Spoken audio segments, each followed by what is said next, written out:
Friends, I did not have the new Charlotte Tilbury Unreal Blush Healthy Glow Stick on my radar. I saw the Unreal Blush on our friend Charlotte, specifically in Peachy and Rosy. My mind was changed and I thought, maybe I'll just try one color. And then I happened to fall upon these in my local Sephora, and I also have swatches for other products just for your viewing pleasure in case you were wondering about them and I was wondering as well, so we could all share in the dialogue. They didn't have Rosy Glow and they didn't have Cherry Glow, and Cherry Glow was appealing to me online because it appeared muted when the model was applying it on her cheeks, but it was probably due to the fact that she is deeper complected than me. It could have been the lighting.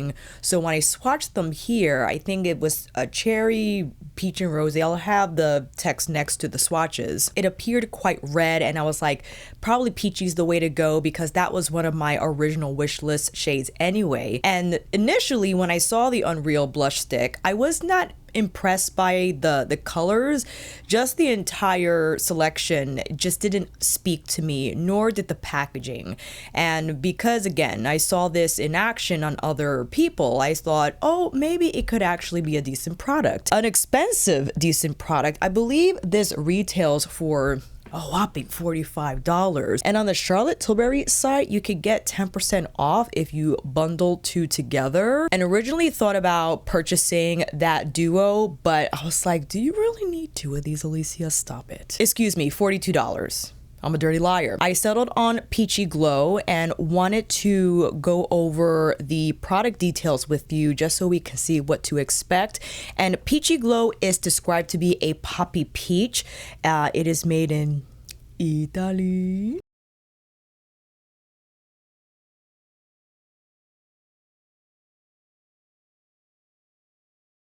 An ultra hydrating luminous blush with buildable and blendable color that lasts up to 8 hours on cheeks and lips. Oh, we got collageneer. Whoa. Multi-molecular weight hyaluronic acid, color light mapping mesh technology, pearlescent pigments, diffuse light for a dream sheen luminous finish. I'm actually quite excited to try this product because again, originally I was not drawn by it, but now seeing it in action and swatching it in store, possible favorite. We shall see. And yes, it is wash day. That's why the poof is back for a limited time. And out of frame, maybe I could lift it a little bit. Okay, that's better. Poof is now in frame. I wanted to bring you along for the foundation application ride just so we can see different finishes, right? We have the Givenchy to represent the more glowy, dewy finish, and we have the Prada to represent the more soft matte finish. Follow up with the Unreal application. I'll swatch on my arm, then we'll get into the demo. And I also have my Dior Forever Glow Maximizer on standby because my reasoning was that just from the photos, the Unreal Blush Stick kind of appeared to be one of these. I know you probably can equate the Unreal to the recently released Dior Blush Stick, which I didn't try on my face, but was just put off by the smell. It smelled like a lip plumping product. I'm like, why does a cheek product smell like a lip product? Stop it right now. So we'll get into the relevant comparison swatches, maybe a few more demos with the Glow Maximizer. And with that said, it's time for you to come in a little closer. I applied the deluxe sample of the Prada Augmented Skin cream, which I actually quite like. It's a lovely product to use before foundation application. And again, for the glowy side, we are applying the Glow Serum Foundation from Givenchy. This is in 4.5N. It is said to be of a neutral undertone, but it actually appears a little more golden overall, which I quite like on my complexion. And on my skin type, it tends to be more of a natural finish versus like a glowy, dewy one.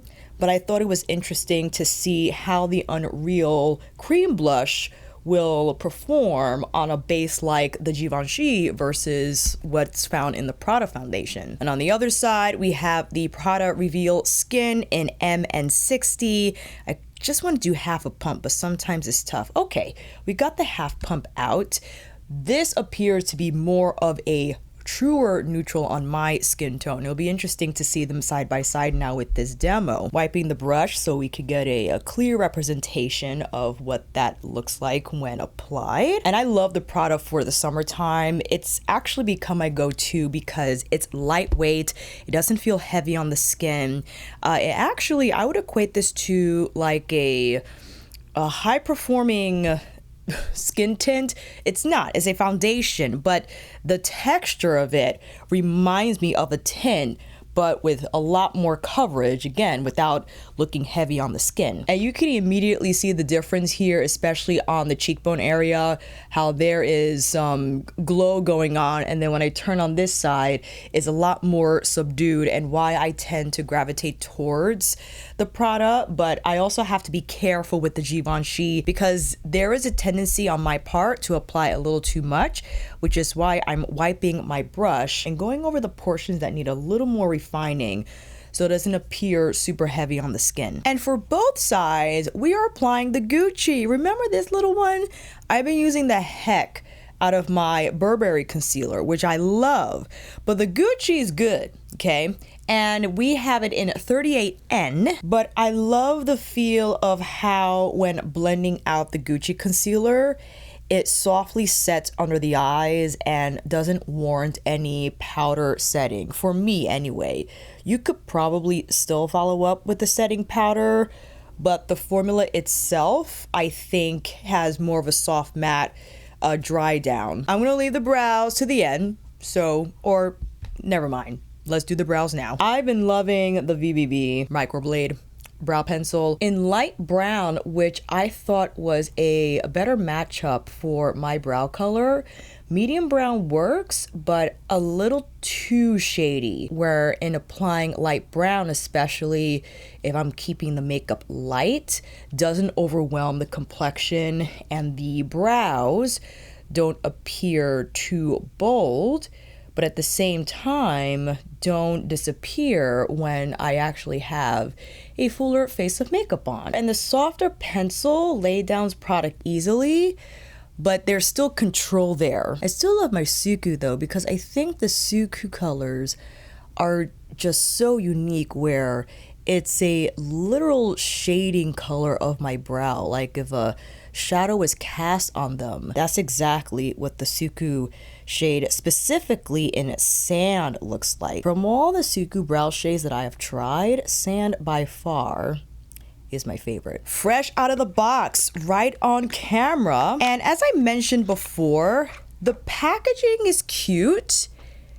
I just don't like all this text on it. I think I have a problem with, I don't know why, but the front is fine with the Charlotte Tilbury logo on there. And then you have like what I classify as like an Art Deco inspired decorative element to the cap. And again, we have Peachy glow. And this is supposed to have more of a pearlescent finish to the formula. And it's creamy, it feels nice. I have my Sonia G mini buffer on standby because that is going to be the ideal tool to blend this out with. No smell, yes, creamy, but not too slippy. So that appears to have really nice movement on the skin. I know back of arm is different from face, but we'll get there in a minute. And the color, I actually like a lot. Again, tossing between Peachy and Rosy. Rosy appeared pink, but not so pink like the pretty pink shade that's in the lineup. That would appear a little too strange on me. But this looks promising. Okay, 2 ways we could go in. I will start with the sweep way, and like that. Not too bad. It's soft on the stick, so it doesn't feel like it would move any of my foundation. And again, this is our, like you have one too, our Sonia G mini buffer, which I think more than ideal for this type of a texture. That's pretty. I like that a lot. I thought it was gonna be too shimmery, but the shimmery works to my advantage, where it does leave behind a naturally occurring highlight here from my low cheek or high low cheek area to the cheekbone. And I could follow up with a separate highlighter, but don't need to. This is how the color appears head on. And that's quite nice. That is nice. Wow. Wow, wow, wow. I'll go in the same way because this texture, just from that first application, is quite forgiving. It has nice movement, but it doesn't feel like I'm in the danger zone.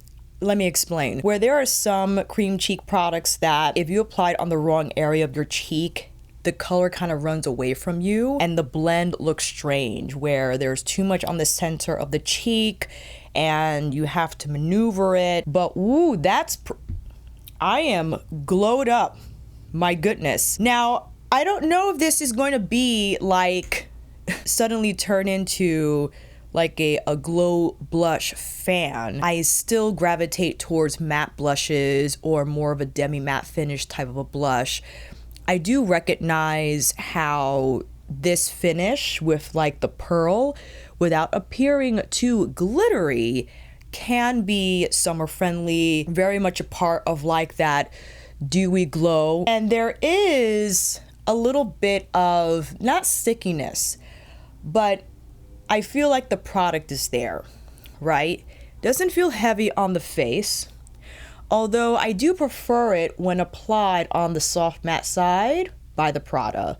You can see how when combining it with the foundation like the Givenchy Glow Serum, how it's gonna leave behind more of a robust glow from within look, where on the softer matte side, it just appears a little more subdued and diffused as well. You can still see the color present on both sides. I don't think the soft matte side took away any color intensity whatsoever. I think it just kind of softened the overall look of pearl, which for me, I prefer on my complexion. And if you're wondering what I have on the lip, Lisa's Rouge Experience, I just have the refill here because the component is in my fanny pack. Ashes of Roses, not too bad with Peachy Glow, okay? Now, why don't we go into some comparison swatches? Let's set up the first with Charlotte's Peachy Glow. And here I have Dior's Peachy Forever Glow Maximizer shade. A lot lighter, and I think is more for a blush light moment where you might have another blush on the cheeks, but this is to create more of like, not just like a champagne gold highlight, but more of like a peachy glow highlight on the lower part of the cheek. And here, Rosy has a little more color than Peachy. So this I would use in the same manner as I did with the Peachy Glow, except this is gonna have, as the name says, more of like that rosy tone overall to the look. And I'll be happy to demonstrate that. Even though I'm quite impressed with how this Unreal Blush Stick performs, I'm not inclined to buy another shade because my gosh, well, maybe Cherry would be quite easy to apply just based off that demo alone. The color is buildable, right? It looks like a lot on the swatch, but I was impressed by how it blended out and not appearing too color heavy. It had like more of a wash effect when completely blended out. And I think that gives a user a little more confidence in thinking that they're not gonna screw up this application. But here, let's go in with Rosy. Usually with the Glow Maximizers, I just dot directly on the face, you know, around where I want the blush look to happen. And following up with our Sonia G. And like I had suspected, I thought that yes, this was gonna give a similar effect, but you probably will get a little more color payoff from the Unreal Blush Stick because the Glow Maximizers, which I know the soft filter versions are coming out soon, the radar is on, believe me. This could give a blushed effect, but you see how it's not as potent as what's happening with the Unreal Blush side. I could apply more, but I fear that it'll appear too pearlescent. Does that make any sense? I would use these more, again, as like a blush light product versus an actual blush product as I rely on with the Unreal Blush Stick. And I could follow up still with Peachy Glow. I like it. It's nice. Totally unexpected. did not think I would like it at all. My apologies, I don't have the Dior blush stick to compare this to. But just based off the swatch, it doesn't feel as sticky. The Dior blush stick felt sticky to me. But ooh, nice to know I can kind of create my own rosy glow by combining Peachy Glow and the Dior Rosy. So that's good to know, because you see how this side appears a little more peachy, but now this with the Peachy Glow from Charlotte combined with the Dior is giving a little more peachy rosy.